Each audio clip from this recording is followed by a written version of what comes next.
ورحمة الله وبركاته. معكم الطالب براء خرسان من الصف السادس 3. اليوم سوف أشرح لكم طريقة لعب كاهوت في مسابقة بصلاتي تطيب حياتي. الآن سوف ندخل على رابط المسابقة الذي أرسله الأستاذ عبد الله هزازي. هذه هي لعبة كاهوت.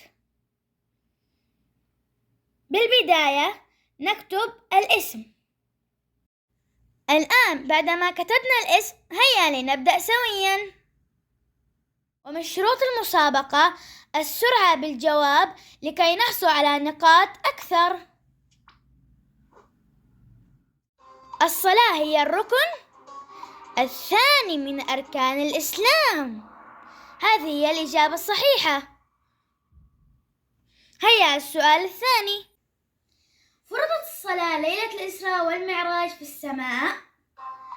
7 هي الإجابة الصحيحة. الآن هذا السؤال الترتيب. قم بترتيب أركان الصلاة أولا وعليه النقاط أكثر. أولا القيام مع القدرة. ثانيا تكبيرة الإحرام.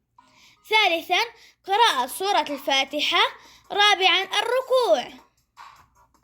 لدينا 30 ثانية فلذلك يجب السرعة في الجواب. دعاء الاستفتاح. دعاء الاستفتاح بعد تكبيرة الإحرام. صح وغلط؟ الإجابة هي صح. وهذه هي نقاطنا. وبهكذا انتهينا بحل جميع الأسئلة وبالتوفيق للجميع.